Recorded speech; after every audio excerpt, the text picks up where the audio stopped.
오늘도 말씀으로 여러분에게 힘이 되는 하나님 말씀이 여러분에게 힘을 주는 시간이 되길 주님의 이름으로 축복합니다. 네, 감사합니다. 제가 토요일날 한국에 유명한 교회가 있다 그래서 설교를 한번 들어봤어요. 한국에 막 뜨는 교회가 있다 그래서 들었더니 설교를 시작하는데요. 목사님이 올라와서 하나님이 여러분과 함께 하기를 원하십니다. 아멘! 제가 깜짝 놀랐어요. 말만 하면 아멘! 너무 심한데 근데 참 은혜가 있다 이런 생각이 들더라고요. 그 정도는 안 하셔도 됩니다. 근데 정말 그 말씀이 은혜가 되면 정말 아멘 그렇습니다. 하나님 내가 그 말씀이 내게 이루어지기를 원합니다. 이런 여러분들 고백을 하시고요. 말씀 들으시기 바랍니다. 감사합니다. 우리가 살면서 어려움 많이 당하죠. 지난주도 많이 어려우셨습니까? 힘겨움도 당하셨고요. 그런데 이 어려운 문제들 속에요. 우리가 조금만 노력하면 해결될 문제들도 많이 있어요. 잠을 조금 덜 자거나 아니면 조금 더 부지런해지거나 아니면 내가 조금 더 아끼거나 아니면 조금 더 잘하면 해결될 문제들이 있어요. 이런 문제들은 심각한 문제는 아닙니다. 인생을 파탈낼 문제들은 아니잖아요. 그래서 이런 문제들 때문에 바가지를 긁히잖아요. 잘하면 되는데 안 하니까 이런 문제들 때문에 잔소리를 들어요. 못하는 것 갖고 잔소리를 하지 않지 않습니까? 양말을 제대로 벗어서 세탁 거기 넣으라 그러는데 안 넣으니까 잔소리를 자꾸 듣는 거예요. 정신만 차리면 되는데. 근데 그런 문제들이 참 많아요. 우리 인생에요. 제정신만 똑바로 차려도 해결되는 문제들이 굉장히 많고요. 자기와의 싸움에서 이기기만 해도 이 문제가 해결될 일들이 굉장히 많습니다. 그런데 우리가 노력해도 안 되는 문제가 있어요. 정신을 아무리 차리고 아무리 노력해도 아무리 내가 시간을 줄이고 3시간을 자고 2시간을 자고 해도 안 되는 문제가 있습니다. 이건 인생의 심각한 문제예요. 이게 정말 힘든 문제예요. 이게 오늘 1절에 보면 이제 이런 경우가 나오는데요. 1절을 우리 같이 한번 볼까요? 잉태하지 못하며 출산하지 못한 너는 노래할저다. 상고를 겪지 못한 너는 외쳐 노래할저다. 이는 홀로 된 여인의 자식이 남편 있는 자의 자식보다 많음이라 여호와께서 말씀하셨느니라.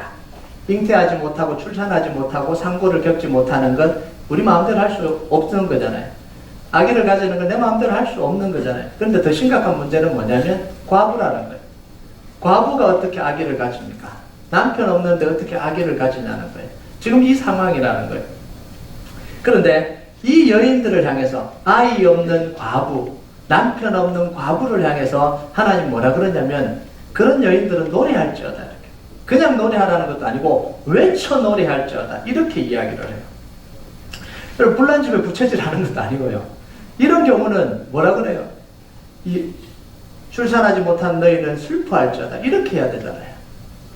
참 울지어다. 이렇게 해야 되는데 그렇게 하는 게 아니라 어떻게 이 과부에다가 자식까지 없는 과부에게 노래할지어다. 외쳐 노래 부를지어다. 이렇게 이야기를 하실 수가 있냐는.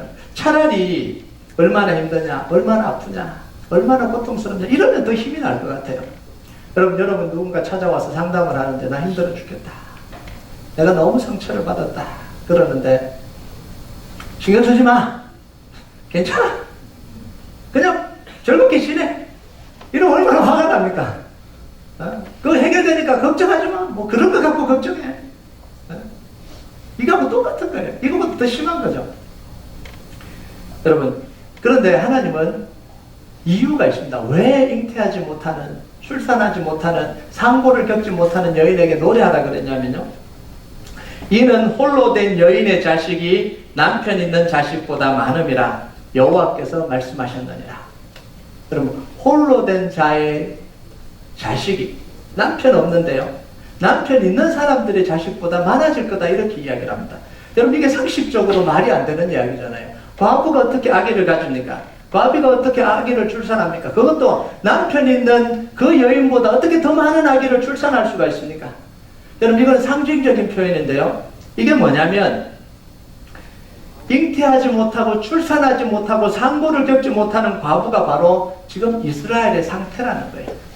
포로로 잡혀가서 완전히 망해버려서 남편 잃어버린 과부처럼 아무런 소망도 없고요. 이제는 생육하고 번성할 소망도 없고요. 이제 나라가 다시 일어날 수 있는 소망도 없고요. 이제는 시간이 가면 갈수록 이제 죽고 망하는 게 이게 이스라엘의 지금 백성들의 상태라는 거예요.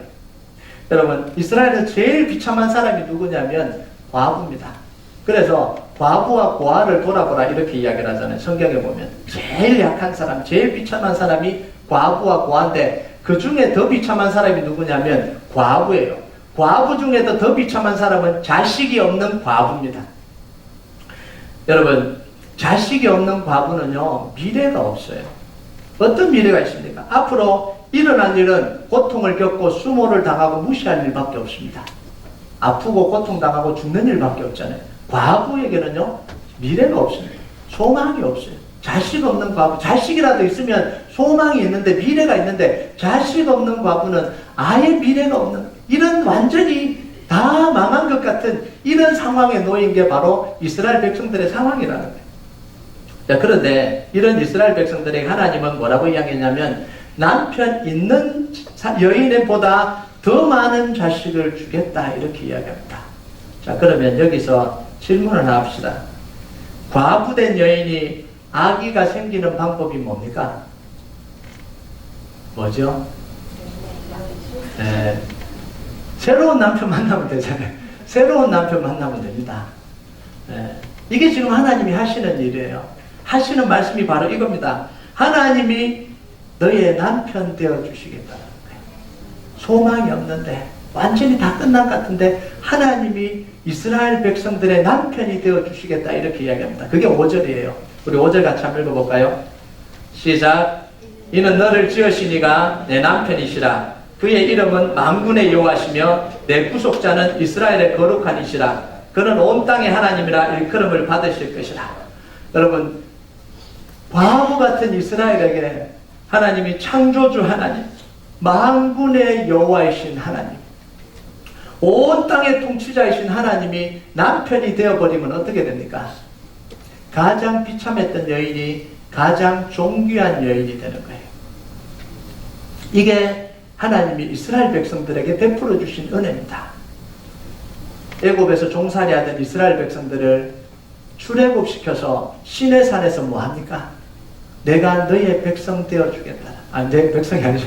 너희 하나님 되어주겠다라는 거예요. 내가 너의 남편 되어주겠다라는 거예요. 내가 너의 보호자가 되어주겠다라는 거예요. 여러분, 이게 십자가를 통해서 우리에게 해주신 하나님의 은혜예요. 다 죽었어요. 아무도 우리를 도울 수 없어요. 그런데 예수님의 십자가로 우리 죄를 씻어주시고요. 다시 소망을 주시고 은혜를 주신 게 바로 이게 하나님이 우리에게 베푸신 사랑과 은혜입니다.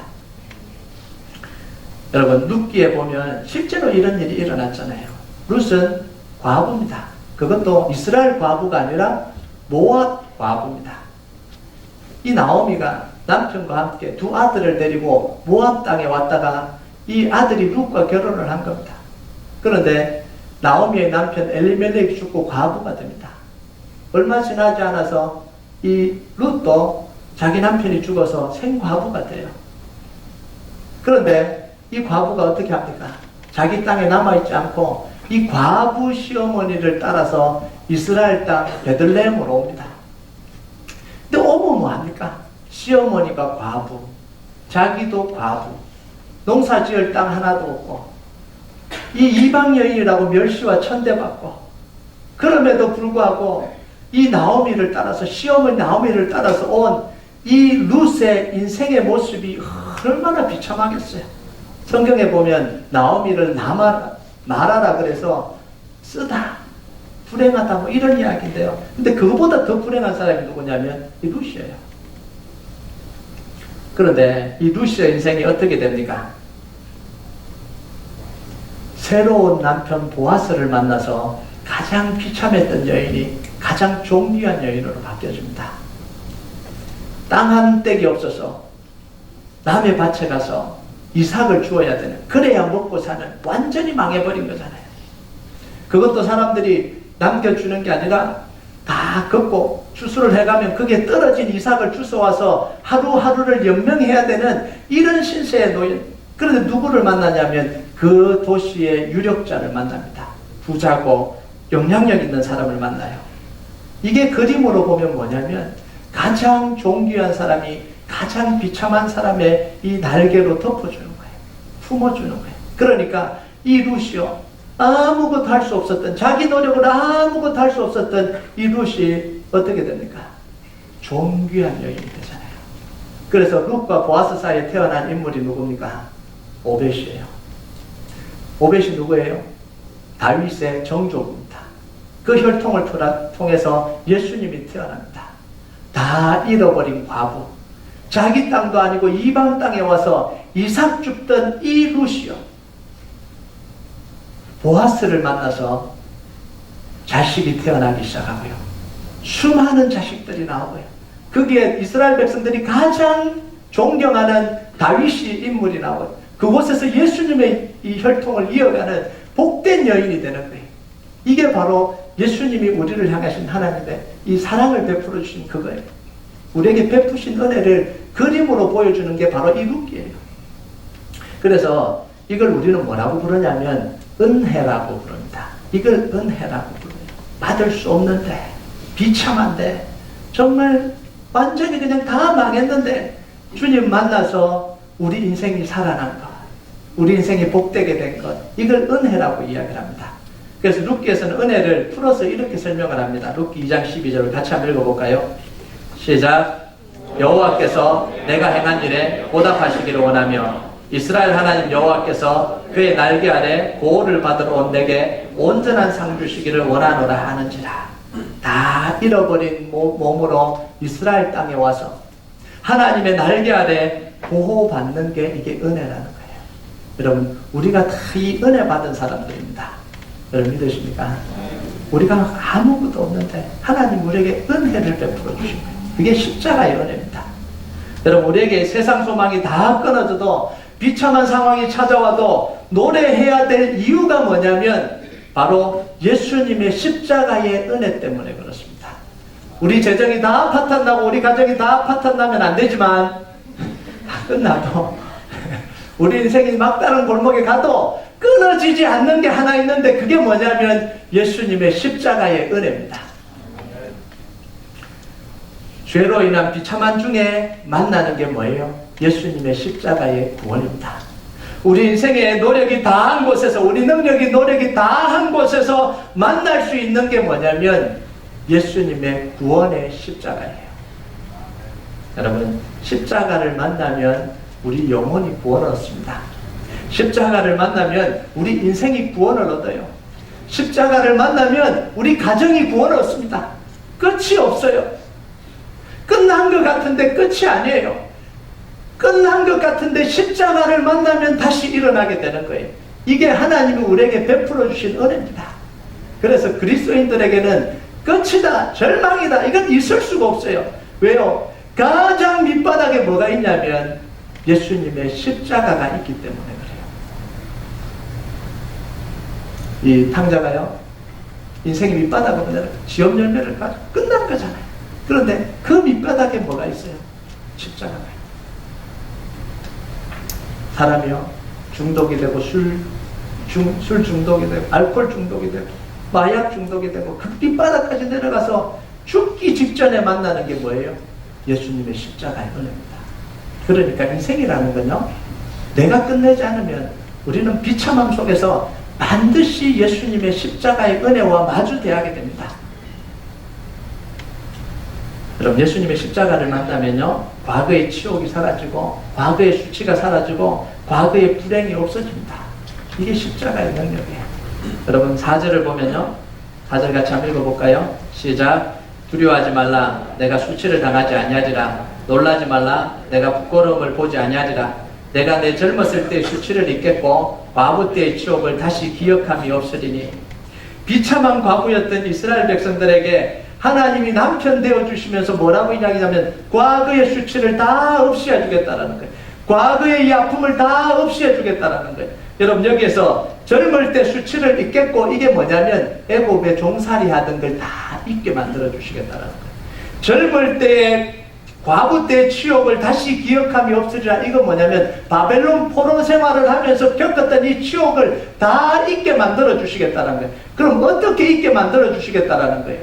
포로에서 돌아오게 해서 예루살렘 성전을 다시 재건하고 그 안에 다시 예배를 회복하고 다시 왕의 민족, 제사장 민족을 삼아주셔서 영광스러운 미래를 펼쳐주시면서 과거에 있었던 것 다 잃어버리게 하시겠다라는 거예요. 여러분, 사별하거나 아니면 어려움 겪어서 홀로 된 여인을 만나는 남편이, 남자가 하는 이야기가 뭡니까? 나랑 결혼하면 과거를 다 잊어버리게, 불행한 과거를 다 잊어버리게 내가 사랑해 주겠다 그러잖아요. 근데 그 약속을 안 지켜서 문제겠지만, 그래서 그 사랑을 얻잖아요. 그 마음을 얻잖아요. 그래, 이 남자랑 결혼하면 내 과거에 불행했던 것이 다 잊혀지겠다, 이런 마음이 들어서 사실은 결혼을 하는 거 아니에요. 남자는 못 지켜줍니다. 그럼 절대 남자 말 믿지 마세요. 남자는 못 지켜줘요. 눈물 흘리지 않게 해주겠다. 시도 때도 없이 눈물 흘리게 하잖아요. 손에 물 안 묻히게 해주겠다. 손에 물 안 묻히면 화내잖아요. 왜 설거지도 안 해놓고 있고 집안이 뭐 이 꼴이냐고. 남자는 믿을 게 못해요. 그런데 우리 하나님은 믿을만 합니다. 우리 하나님은 우리로 하여금 그렇게 해결해 주시는 거예요. 포로에서 돌아왔어요. 이스라엘 백성들이 성전을 재건했습니다. 그런데 재건을 하다 보니까 성전이 너무 초라해요. 솔로몬 성전을 봤던 사람들이 그 웅장한 그 성전에 비하면 이 솔로몬 이 짓는 포로에서 돌아온 이 스룹바벨 성전이 너무 초라한 거예요. 기초를 놨는데 보니까 너무 작은 거예요. 그래서 막 눈물을 흘렸습니다. 통곡을 했습니다. 우리 신세가 왜 이렇게 됐냐? 그러니까 하나님이 뭐라고 하십니까? 이전의 나중 영광이 이전 영광보다 크리라. 만군의 여호와의 맞이니라. 내가 이곳에 평강을 주리라. 만군의 여호와의 맞이니라. 겉으로 보이는데 보지 말아라. 내가 이곳에 함께 하겠다는 거예요. 내가 이 세우는 성전에 영광을 주겠다는 거예요. 여러분, 가장 큰 영광이 뭐냐면요, 하나님이 나와 함께 계시는 겁니다. 하나님이 우리를 지켜주는 겁니다. 가끔씩 이런 분들이 있습니다. 과거에 내가 누렸던 이 세상 영광이 너무 큰데 이제는 경제적으로도 힘들어졌고 어려워지게 돼서 그게 다시 회복될 것 같지 않다. 아이고, 그 영광을 내가 어떻게 회복하나? 그 영광보다 더 큰 영광이 뭐냐면 하나님이 우리 인생 가운데 함께 하시는 거예요. 여러분, 그게 정말 영광스러운 겁니다. 여러분, 그때 영광을 회복하면 뭐 하시겠어요? 그 많은 재물을 회복하면 뭐 하시겠어요? 그 많은 비즈니스를 회복하면 뭐 하시겠어요? 내 안에 예수님이 없으면 그거 다 할 거예요. 그런데 하나님은 뭐라 그러시냐면 내가 너의 남편이 돼서 너의 영광을 회복시켜 주는데 물질적인 영광이 아니에요. 너 인생의 영광을 다시 회복시켜 주시겠다는 거예요. 기쁨을 회복시켜 주시겠다는 거예요. 여러분, 룻은 보아스를 만나면서요, 비참한 과거를 다 잊었습니다. 정말 이 보아스는 멋있는 남편입니다. 이 정도 남편 만나면 재혼하셔도 될 것 같아요. 네, 참 멋있는 남편입니다. 제가 봐도 멋있는 남편이에요. 모압단에 남편이 죽고 과부 되었던 비참한 과거를 다 잃어버렸어요. 보아스를 만나서 이스라엘 땅에 와서 이삭 주면서 느꼈던 이 비참함, 사람들의 남자 종들의 희롱받으면서 저 모압 여인, 이방 여인이라고 손가락질 받던 그 비참함이 다 잊혀졌어요. 누구 때문에요? 보아스 한 사람 때문에. 여러분, 남편을 잃고 과부가 된 과거가 있었기 때문에 이 보아스를 만났습니다. 그래서 이 룻은요, 자기 과거가 부끄럽지 않습니다. 과거가 상처가 아니라 과거가 감사해요. 그렇게 모압 땅에서 과부가 되었기 때문에 이 보아스를 만난 거잖아요. 이삭을 주우러 나가서 그 수고를 다 당했기 때문에 보아스를 만난 거잖아요. 여러분, 이 나오미에게 손바닥만한 땅 하나만 있었어도 그 수치는 안 당해도 됐을 거예요. 그런데 보아스를 만나지는 못했습니다. 그 아픔을 겪기 때문에, 수치를 겪었기 때문에, 그 고통을 당했기 때문에 결과가 뭐예요? 보아스를 만나게 되면 그 결과에 이르렀다라는 거예요. 여러분, 룻의 뼈아픈 과거는요, 룻의 새로운 인생의 발판이 됐습니다. 룻은요, 과거가 자기를 괴롭히는 선뿌리가 아니에요. 그 생각만 하면 속에서 막 분노가 올라와서 내가 그 모압 땅에서 이 남편을 잃어버리고 얼마나 고생한 줄 아냐. 그게 선뿌리가 아니었다라는 거예요. 내가 그 들판에 나가서 이삭을 주울 때 내가 얼마나 수모를 당했는 줄 아냐. 만날 때마다 그 분노를 쏟은 게 아니었다라는 거예요. 선뿌리가 된 게 아니라 룻을 더욱 빛나게 하는 믿음의 발판이 된 거예요. 믿음의 뿌리가 된 거예요. 여러분, 십자가를 경험한 우리에게는요, 과거의 이 아픔과 과거의 이 부끄러움과 수치는 더 이상 선뿌리가 아닙니다. 더 이상 수치가 아니에요. 그것이 우리의 선뿌리로 자리 잡아서 우리를 괴롭히면 안 됩니다. 더 이상 괴롭히면 안 돼요. 예수님이 이미 그걸 잊으라고 하십니다. 예수님을 만난 순간 그걸 잊으라고 하십니다. 더 이상 붙들고 있지 말라고요. 그것이 우리의 감사의 조건이 되어야 됩니다. 그게 우리의 믿음의 뿌리가 되어야 됩니다. 여러분, 만약 아직도 예수님을 만났는데도, 예수님 안 만났다면 모르겠지만 예수님을 만나고 십자가의 은혜를 얻었는데도 불구하고 여전히 나에게 그 과거가 선뿌리라면, 그게 나를 괴롭힌다면, 그 과거만 생각하면 내 인생이 다 흔들려 버릴 만큼, 무너질 만큼 막 화가 나고 분노가 나고, 그래서 일도 손에 안 잡히고 그렇다면 여러분, 심각하게 기도하셔야 됩니다. 주님, 나의 이 선뿌리가 바뀌어서 믿음의 뿌리가 되게 하여 주시옵소서. 반드시 해결해야 됩니다. 반드시. 여러분, 이걸 가지고는 신앙생활 못합니다. 못한다고 해서 미안합니다. 하나님의 정말 은혜를 못 누립니다. 여러분이 십자가를 안 경험했으면 모르지만 십자가를 경험하셨다면, 예수님을 만났다면 그 선뿌리는 변해서 믿음의 뿌리가 되어야 되는 거예요. 여러분, 기도하세요. 정말 심각하게 기도하세요.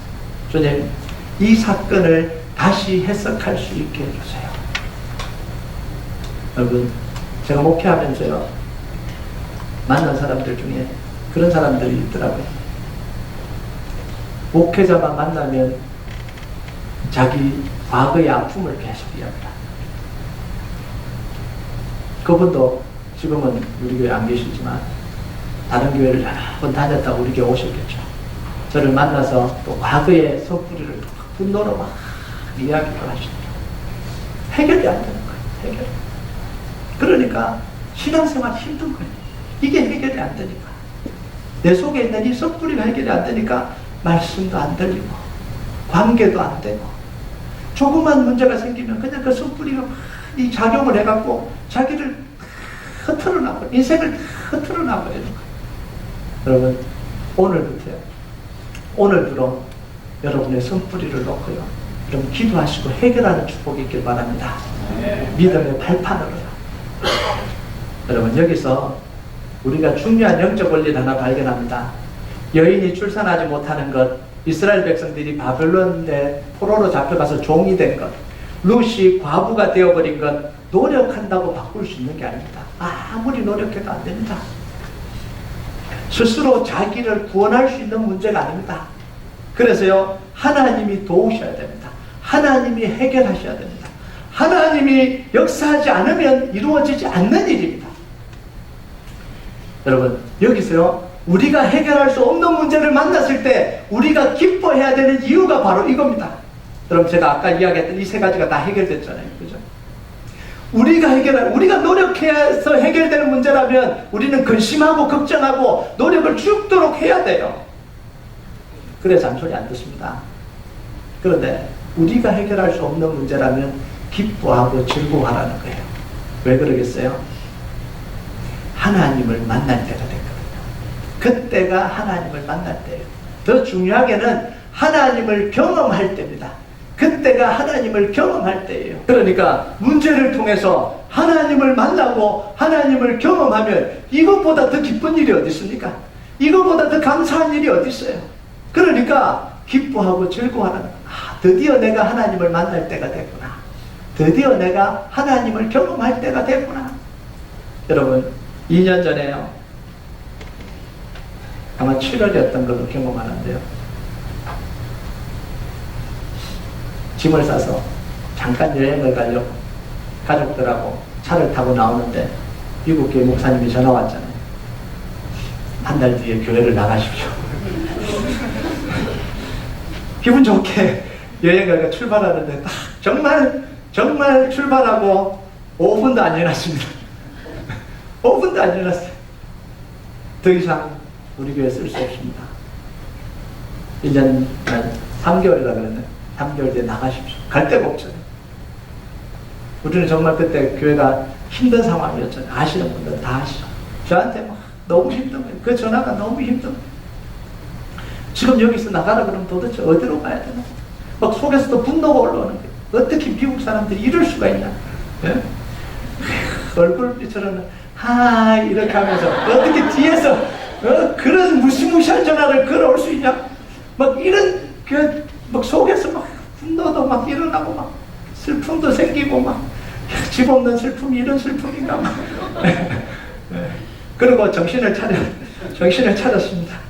정신을 차리고 나니까 너무 기쁘더라고요. 왜 기쁜지 아십니까? 아, 하나님이 일하실 때가 됐구나. 하나님을 만날 때가 됐구나. 그때부터는요, 여행이 별로 기뻤어요. 가서 막 근심도 안 하고 걱정도 안 했습니다. 그게 이제 제 속에 확인이 되니까요.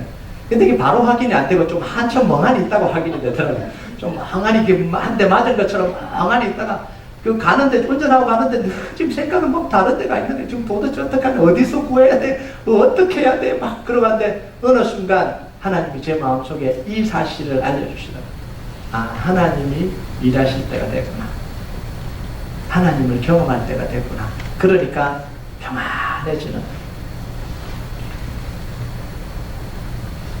평안해지면서요, 그냥 걱정이 없어요. 근데 하나님이 다 해결하시잖아요.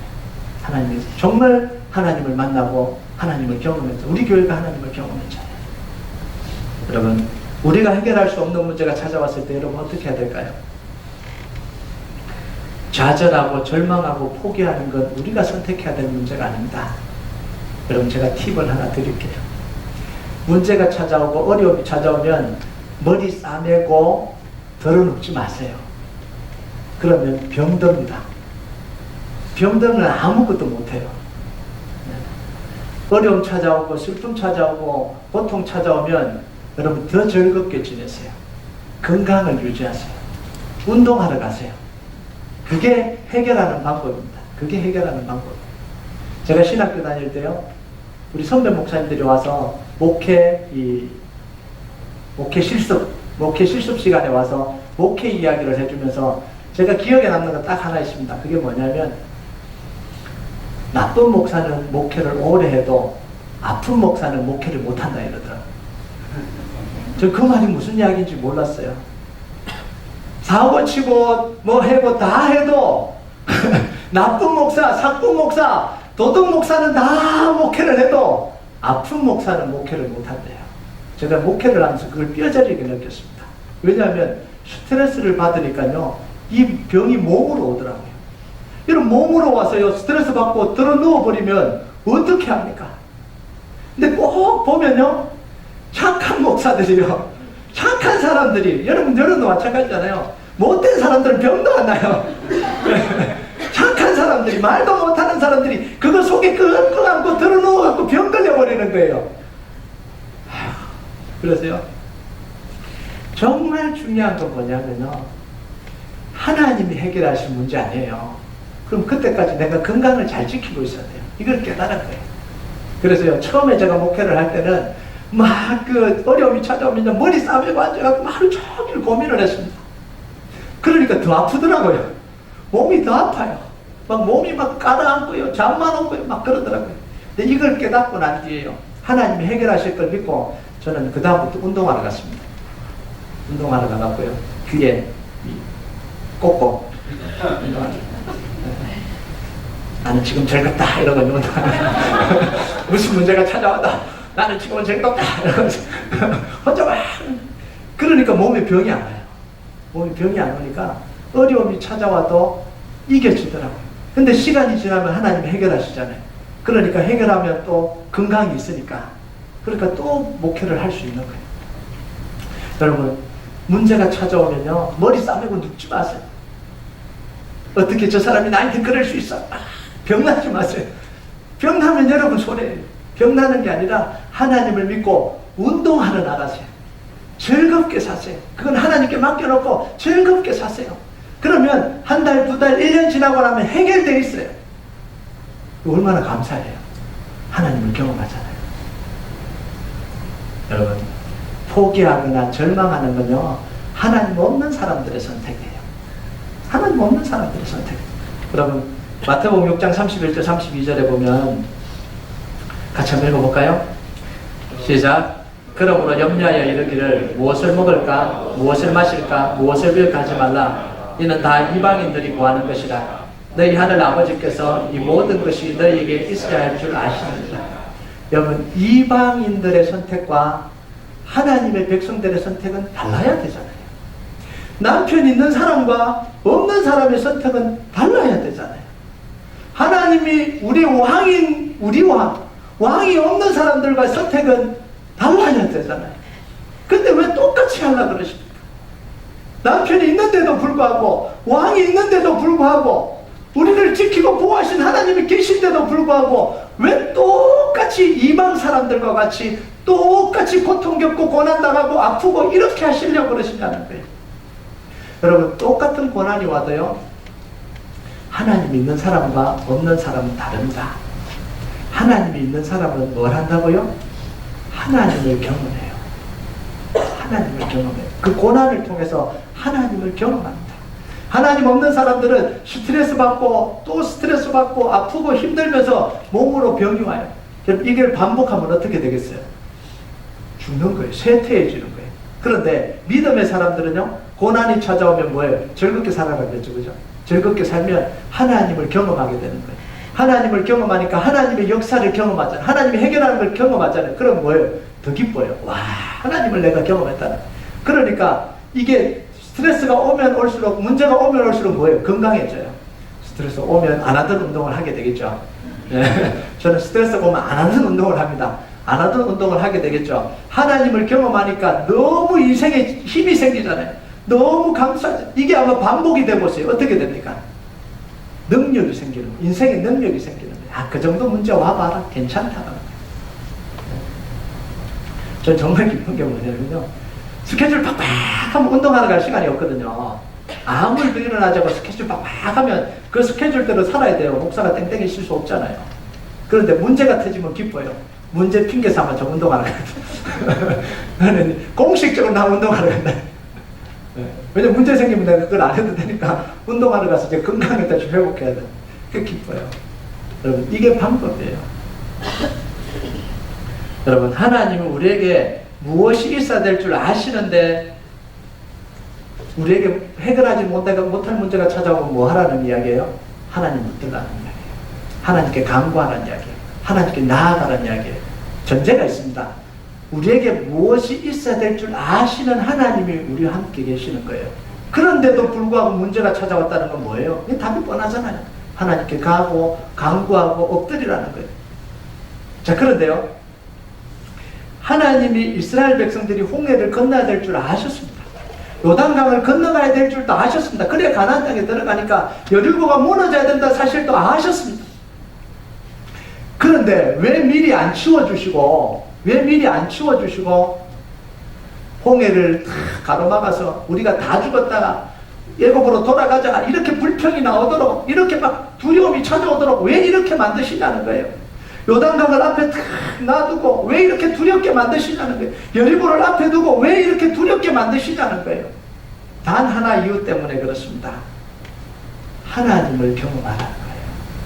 이게 미리 열렸으면 하나님이 경험되겠습니까? 아니요. 닫혀 있으니까 기도하고 엎드리고 하나님께 나아가니까 하나님을 경험하는 거예요. 그러면서 믿음의 삶을 살아갈 능력이 생기는 거예요. 여러분, 홍해를 다 열어주시고 요단강을 다 열어주시고 여리고를 그냥 무너뜨려 주셨다면, 가기 하루 이틀 전에 다 해주셨다면 하나님을 경험했겠습니까? 하나님을 경험하지 못했을 거예요. 막히고 두렵고 어려운 게 있을 때 기도하고 나니까 정말 진하게 하나님을 경험하잖아요. 정말 하나님이 살아계시구나 몸으로 체험하잖아요. 그럼에도 불구하고 다 열리잖아요. 이게 하나님이 우리에게 하시는 방식이에요. 여러분, 어려움 당할 때 가장 중요한 게 뭔지 아십니까? 하나님의 가이드라인을 따라가는 게 제일 중요합니다. 여러분 등산을 해보시면 알겠지만 등산을 하다가 길을 잃어버립니다. 잃어버릴 때가 있어요. 등산을 하다가 길을 잃어버리면서 제일 하지 말아야 되는 게 뭔지 아십니까? 자기 감을 믿고 걸어가는 거 절대 하지 말아야 돼요. 절대 하지 말아야 돼. 자기 감을 믿고 계속해서 걸어가면 그 사람 조난당하고 죽어요. 등산을 하다가 길을 잃어버리면 가장 중요하게 해야 되는 게 뭐예요? 가이드라인을 따라가야 됩니다. 근데 참 신기한 게 뭔지 아세요? 가이드라인을 따라가면 이 길이 아닌 것 같다는 느낌이 굉장히 많이 들어요. 등산 안 해보셨죠? 해보셨으면 알아요. 이 길을 따라가는데 느낌이 계속 무슨 느낌이 오냐면 여기가 아닌 것 같아. 여기가 아닌 것 같아. 그러면서도 따라가는 거예요. 근데 따라가다 보면 입구가 탁 펼쳐져 나와요. 그런데요, 자기 감을 믿고 가면 너무나 확신이 듭니다. 여기 맞아. 그러면서 계속 가다 보면요, 그냥 조난당하는 거예요. 그래서 우리 인생에서요, 어려움 찾아올 때 내 감을 믿고 가면 다 끝나는 거예요. 왜 우리가 하나님 말씀 잘 못 따라가냐면 이것 때문에 그래요. 하나님 말씀 따라가는데 보니까 자꾸 아닌 것 같다는 생각이 드는 거예요. 이런 상황에서 왜 이런 이야기를 하시나? 아닌 것 같다는 생각이 드는 거예요. 그런데 믿고 따라가다 보면 그 앞에 대로가 확 펼쳐지는 그때가 오는 거예요. 여러분 오늘 말씀을 보면요, 2절을 보면 하나님 이렇게 이야기합니다. 같이 한번 읽어볼까요? 시작. 내 장막틀을 넓히며 내 처소의 위장을 아끼지 말고 널리 펴되 내 줄을 길게 하며 내 말뚝을 견고히 할지어다. 장막틀을 넓히라는 게 뭐죠? 집터를 넓히라는 거예요. 이때는 장막 텐트를 쳐서 생활했으니까 집터를 넓히라는 거예요. 말뚝을 박고 줄을 치고 휘장을 늘리라는 건 뭐예요? 칸막이를 만들어서 방을 만들어라는 이야기예요. 휘장을 아끼지 말라는 건 방을 많이 만들어라는 이야기입니다. 앞으로 태어날 아기를 위해서, 앞으로 태어날 식구를 위해서 집도 넓히고 휘장도 쳐서 방도 많이 만들라는 이야기입니다. 여러분, 그런데 하나님이 이 명령을 누구에게 하신 거예요, 지금요? 과부에게 하신 거예요. 아이가 하나도 없는 과부에게 지금 이 명령을 하고 계시는 거예요. 아니, 집을 더 줄여야 될 상황인데 오히려 집을 늘리라고 그럽니다. 이게 말이 안 되는 이야기잖아요. 과부인데 남편도 없는데 아이도 없는데 무슨 집을 늘려요? 그런데 하나님은 믿음으로 그걸 늘려라 이렇게 이야기합니다. 믿음으로 장막틀을 넓히면 남편도 주시고 아기도 주시고 식구도 늘어나게 해주시겠다고 지금 약속하는 거예요. 3절을 보면요, 이는 내가 좌우로 퍼지며 내 자손은 열방을 얻으며 황폐한 성읍들을 사람 살 곳이 되게 할 것입니다. 여러분, 이 출발이 아까도 이야기했는데 아브라함에게 주신 약속입니다. 내가 복에 거론되게 해주시겠다. 많은 민족들이 너로 말미암아, 네 씨로 말미암아 많은 민족이 나오게 할 것이다. 네 씨가 대적의 문을 얻으리라. 너 자손이 하늘의 별처럼 땅의 모래처럼 많아질 것이다. 자, 그런데 지금 이스라엘 백성들은 뭐예요? 그 축복의 약속을 다 잃어버린 거잖아요. 이제는 그럴 가망성이 없어져 버렸어요. 왜냐하면 바벨론의 포로성에 안에 묶여있기 때문에 이제는 아브라함의 약속은 다 끝난 약속이 되어버린 거예요. 그런데 하나님 뭐라 그러십니까? 끝난 게 아니다라는 거예요. 장막틀을 넓히고 휘장을 치고 하나님이 역사하실 때가 믿음으로 기다리라, 지금 이런 이야기입니다. 그러니까 3절에 뭐예요? 내가 좌우로 퍼질 거라는 거예요. 자손이 열방을 얻을 거라는 거예요. 황폐한 성읍이 다시 사람 살 곳이 될 거라는 거예요. 하나님이 이렇게 해주시겠다라고 지금 약속하는 거예요. 여러분, 여러분의 문제 속에 하나님이 이 약속을 여러분에게 하는 그런 축복이 있길 주님의 이름으로 축복합니다. 아멘. 여러분, 사람이 현실이 어려우면 쪼그라들고 움츠러드는 게 이게 사람이에요. 모든 것을 줄이게 됩니다. 미래를 못 보게 돼요. 현실의 무게감에 눌려서 자신감을 다 잃어버립니다. 그런데 하나님의 약속을 믿는 사람은 현실에 굴복하지 않습니다. 미래를 바라보고 미래를 준비합니다. 위기 속에서도 기회를 바라봅니다. 이게 하나님의 약속을 믿는 사람이에요. 하나님의 역사하심을 믿습니다.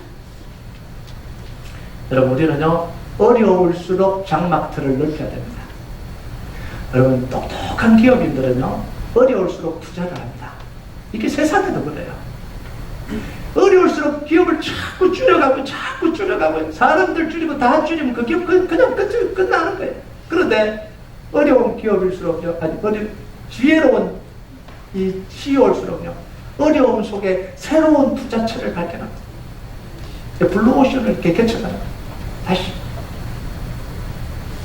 여러분, 그러면요 어떻게 해야 우리 장막터를 넓힐까요? 지금 당장 이제 부동산에 알아봐서 큰 집으로 이사 가야 됩니다. 오늘 말씀 듣고 또 가서 또 부동산에 전화하는 분이 없기를 바랍니다. 집을 넓히라는 게 아니라 우리의 신앙의 장막틀을 넓히라는 거예요. 신앙의 커패시티를 넓히라는 거예요. 네. 여러분, 세 가지를 해야 되는데요. 첫 번째는 기도의 장막틀을 넓히십시오. 기도의 장막틀. 여러분, 이 기도가 뭔지 아십니까? 우리의 영적인 왕국이에요. 나의 영적인 왕국이 기도입니다. 여러분, 여러분의 기도 왕국은 얼마나 크십니까? 여러분의 기도 영역은 얼마나 크십니까? 여러분, 우리 인생의 영역은 우리의 기도 크기만큼 커지게 되어 있습니다. 이게 우리 인생의 영역이에요. 여러분, 가정을 위해서만 기도하는 사람은 자기 인생의 영역이 가정 밖에, 가정 안에, 가정만 있어요. 우리 교회만 놓고 기도하는 사람들은요, 자기 인생의 영역이 우리 교회 속에 갇혀 있어요. 달라스를 놓고 기도하는 사람들은요, 자기 인생의 영역이 달라스예요. 달라스입니다. 그래서 우리 교회가 수요일마다 뭐 기도합니까? 우리 교회만 놓고 기도하는 게 아니라 이 달라스에 있는 200개가 넘는 교회들을 위해서 계속해서 매주 기도하잖아요. 하나님 이 개척교회들을 세워주시고 교회들마다 부흥케 하시고 교회들마다 하나님이 세워주시고 목회자들을 세워달라고 우리가 새벽 기도 때마다 기도하잖아요. 왜요? 우리 기도 영역을 지금 넓혀가는 거예요. 여러분, 자기 기도 영역이 세계를 품고 기도하면 세계적인 사람이 되는 거예요. 제 표정을 보니까 세계적인 이 사람이 되고 싶은 열망이 좀 생겨야 되는데 세계적인 사람이 되길 주님의 이름으로 축복합니다. 자기의 기도의 품업만큼 자기 영역이 넓어지게 됩니다. 저를 아끼는 선배 목사님들이 하는 이야기가 그거예요. 김 목사, 큰나무교회 목사라고 생각하지 말고 달라스의 목사라고 생각하고 살아라, 이렇게 자꾸 조언을 하세요. 그게 맞는 이야기잖아요. 우리 교회, 내 교회, 이게 아니라 달라스를 목회하는 사람, 살아라. 여러분, 웨슬리가 뭐라고 기도합니까? 세계는 나의 교회다.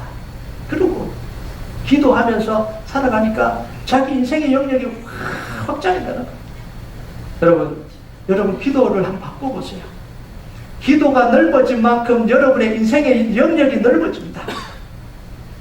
여러분, 적어도 하루에 30분의 시간을 확보하세요. 적어도 30분. 충분히 기도할 시간. 쫓기지 않고 정말 하나님 앞에 엎드려서 내 영적인 상태를 진단하고 하나님과 정말 내 인생의 문제를 가지고 씨름하고 정말 하나님 앞에서 내 간절한 마음을 토로할 수 있는 이 30분의 시간을 여러분 확보하세요. 여러분, 30분이 많으십니까? 많지 않을걸요? 허비하는 시간이 얼마나 많습니까? 우리가 바쁘다 그러면서 1시간, 2시간 그냥 멍하니 보내고 허비하는 시간이 얼마나 많습니까? 근데 기도하려고 그러면 기도할 시간이 없다고 그래요. 여러분, 30분, 최소한 30분이라도 여러분 기도 시간을 확보하세요. 여러분, 제일 좋은 기도 시간이 언제게요? 제가 무슨 이야기 하시는지 아시죠? 새벽 기도 시간이에요. 여러분, 새벽 기도를 못 나오는 분들이 있어요. 안 나오는 분들 왜요? 못 나오는 분들이 있습니다. 못 나오는 분들은 집에서라도 하세요. 새벽이 안 되면 밤에라도 하세요. 근데 제가 다시 이야기를 하지만 제일 좋은 시간은 새벽 기도 시간. 왜 그런지 아세요? 다른 데서는 집중이 안 되더라고요. 저도 해봤는데 이 집에서도 해보고 해봤는데 안 돼요. 이게 충분히 쫓기지 않고 충분히 하나님 앞에서 기도할 수 있는 여건이 안 되더라고요. 이 밤에 기도하러 가는데 이 클로젯에 들어가야 되는데 클로젯에 들어가기가 왜 이렇게 싫은지 몰라요. 그 소가 막 들어가기 싫어서 막 이렇게 빼는 이런 느낌이 막 들어요. 네. 그러니까요, 기도 시간을 30분 동안 여러분 확보하시고요. 그럼 30분 동안 목사님 뭐 합니까? 하나님 아버지 도와주세요. 그러고 나니까 5분도 안 가던데요. 네. 여러분 기도하시고 여러분의 기도 다 하시고요. 제가 가르쳐 드릴게요. 올해 여러분에게 주신, 가정에 주신 말씀을 가지고 깊이 있게 기도하세요. 그러면 정말 여러분이 하나님을 경험하게 돼요. 처음에는 읽었어요. 처음에 읽는데 끝 이게 아니고요. 그 말씀을 묵상을 하면서 자기 말씀을 삼아서 하나님 이 말씀을 주셨구나. 이 말씀이 무슨 내용인가? 외우세요. 꼭 외우세요. 외워서 정말 하나님 앞에서 하나님 이 말씀이 내게 이루어지게 해주십시오. 우리 가정에 이루어지게 해주십시오. 여러분 2016년에 우리 가정에 주신 말씀이요. 너는 베드로라. 이 반석 위에 내 교회를 세우리니 음부의 권세가 이기지 못하리라. 2015년 12월 31일에 받은 말씀입니다. 아시겠지만 그때 우리 교회는 여기를 알지도 못했고 아무런 것도 없었습니다. 근데 그 말씀을 받으면서 하나님이 올해 우리 교회에 주시겠다라고 확신을 가졌습니다. 그리고 새벽마다 기도했습니다. 하나님 이 말씀이 도대체 뭡니까? 주십시오. 분명히 교회 세운다는 말씀인데 하나님 허락해 주십시오. 새벽마다 충분히 묵상하고 기도했습니다. 그랬더니 하나님이 이 성전 허락하시잖아요. 그대로 이루시잖아요. 올해 주신 말씀이 뭐냐면 좀 길어요. 하나님이 그에게 이르시되 내 이름이 야곱이지만 내 이름을 더 이상 야곱이라 부르지 않겠고 이스라엘이 내 이름이 되리라 하시고 그가 그의 이름을 이스라엘이라 부르시고 뭐가 심상치 않죠, 그죠? 하나님이 그에게 이르시되 나는 전능한 하나님이다. 생육하고 번성하라. 한 백성과 백성들의 총회가 내게서 나오고 왕들이 내 허리에서 나오리라. 여러분 이게 뭐 제가 이거 묵상하면서 기도하는데요. 하나님 이름이 바뀌면 어떻게 되죠? 야곱에서 이스라엘로 바꾸신다는데 그게 도대체 뭘 하시려고 그러십니까? 그때부터 제 질문이 쏟아지기 시작하잖아요. 그럼 하나님 그때마다 제게 마음을 주시는 것들이 있어요. 그러면 그걸 내 소망으로 삼습니다. 제 소망을 삼고 하나님 그게 그대로 이루어지기를 원합니다. 하나님 한 백성과 백성들의 총회가 내게서 나온다는 건데 도대체 이게 뭡니까?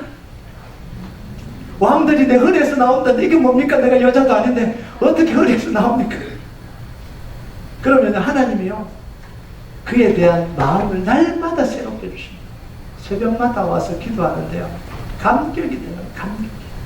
때로는 선교지를 보여주시기도 하시고 때로는 하나님께서 새로운 이 계획을 주시기도 하시고 우리 교회 앞으로 일어날 일에 대한 소망을 주시기도 하시고 그 말씀을 붙들고 기도하는데요 충분히 막 기도하는데 하나님이 이 말씀을 외울 때가 매일매일 하잖아요. 똑같은 말씀인데도 새롭게 계속해서 뭔가를 말씀하십니다. 그러니까 얼마나 기뻐요. 그러면서 자연히 제 이 생각이 확장이 돼요. 아, 하나님이 지금 이런 일도 생각하고 계시는구나. 이런 일도 하기를 원하시는구나. 나를 통해서, 우리 교회를 통해서 이런 걸 하기를 원하시는구나. 여러분, 하나님이 주시는 약속이 있으면 여러분 반드시 붙으세요. 기도하시다가 충분히 기도하시면서 하나님 이 가정에, 우리 가정에 이 말씀을 주셨군요. 남편에게 이 말씀을 주셨군요. 이게 도대체 뭡니까? 제가 뭘 해야 됩니까? 계속해서 질문을 던지다 보면 이게 시간 가는 줄 몰라요. 재밌잖아요. 하나님의 약속을 이 받아내는 게요 참 재밌어요.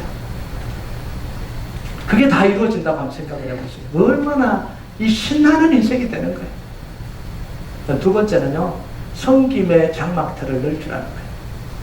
주는 자보다 받는 자보다 주는 자가 복됩니다. 이게 하나님 말씀이에요. 받는 사람은 누군가가 나에게 베풀어준 이 작은 거 하나 받는 걸로 끝나요. 그런데 베푸는 사람은요 하나님이 기억하십니다. 하나님 말씀하시죠. 내가 기억하리라 이렇게 이야기하십니다. 하나님이 축복 주시는 거예요. 여러분 사람은 받는 것으로 성장하지 않습니다. 반드시 주는 것으로 성장합니다. 받으면 받을수록 자기가 쪼그라들어요. 그잖아요. 작아져요. 주면 줄수록 자기가 커집니다. 이게 인생이에요. 여러분 주는 만큼 우리 인생의 영역이 확장이 되는 거예요. 여러분 우리 교회가 지난 시절 동안 참 많이 받았습니다. 처음에 유학생 교회를 시작을 해서 지금 4번 성전을 이전해 오면서 얼마나 많은 하나님의 기적이 일어났고 얼마나 많이 받았습니까? 너무너무 감사했습니다. 기적이 일어날 때부터 감사했습니다.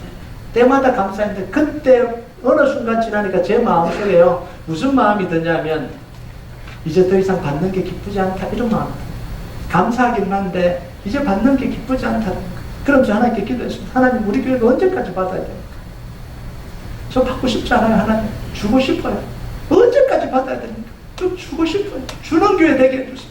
근데 하나님이 이제 주는 교회 만들어 주셨잖아요. 얼마나 감사해요.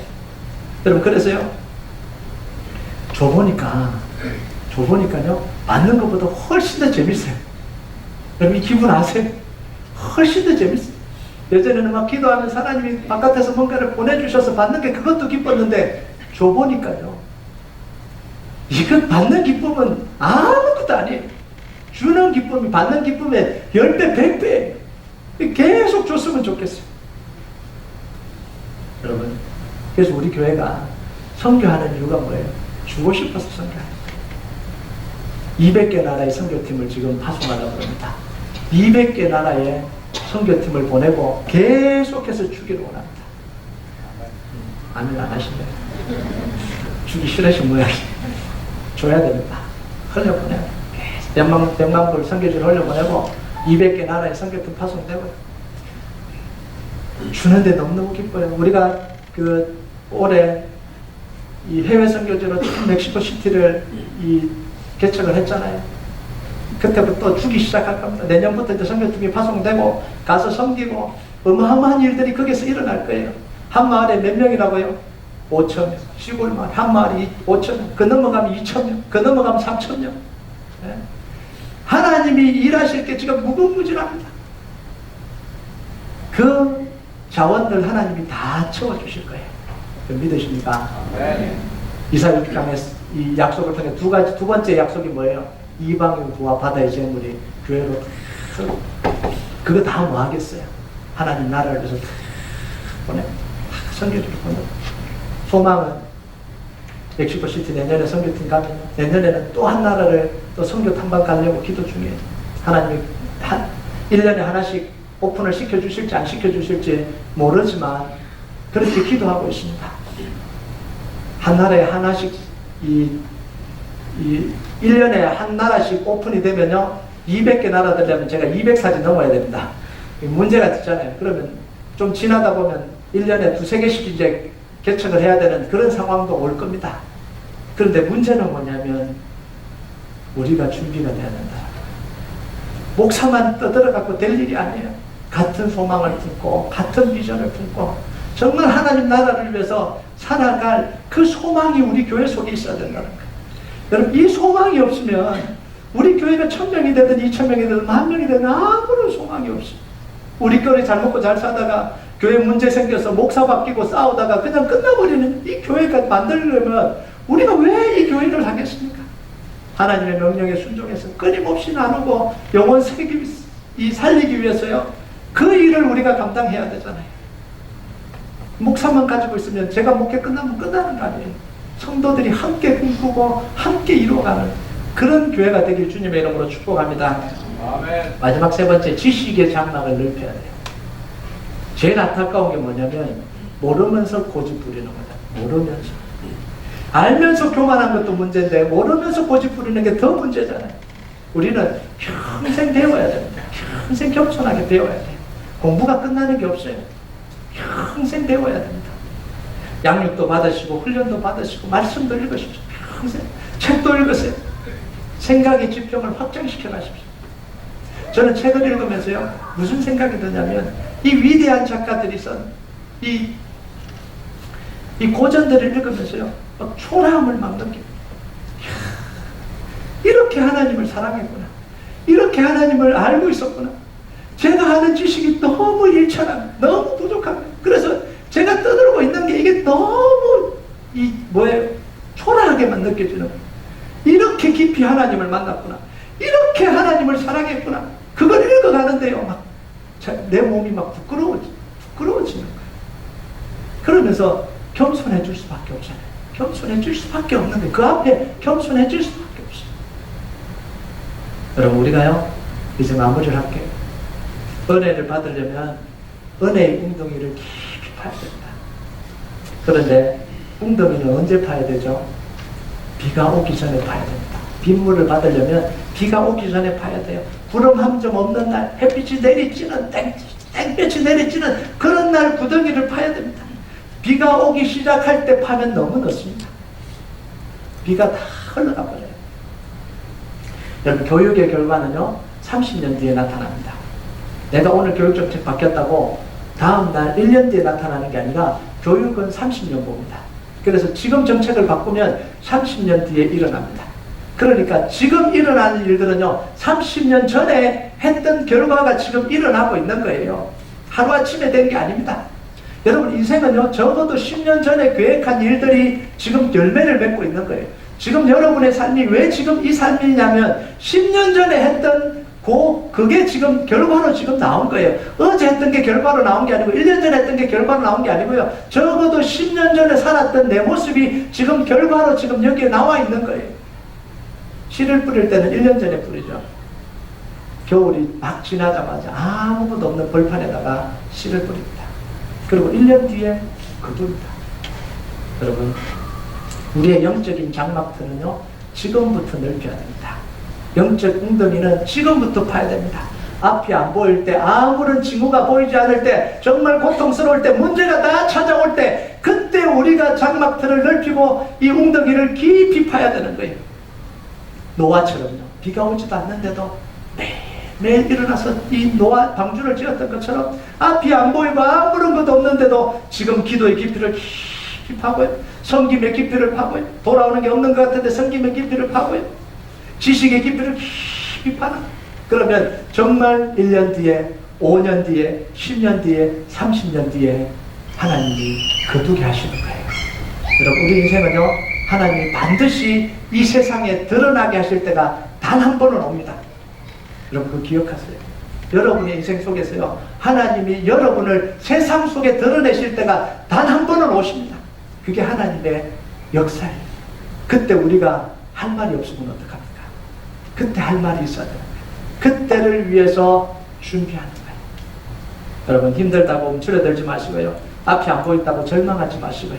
바로 이때 영적인 우물을 깊이 파시고요. 영적인 장막틀을 넓히고요. 그래서 정말 하나님 은혜 가운데 영적으로 온전하게 견고하게 세워지는 여러분 인생 되길 주님의 이름으로 축복합니다. 우리 같이 찬양하도록 하겠습니다.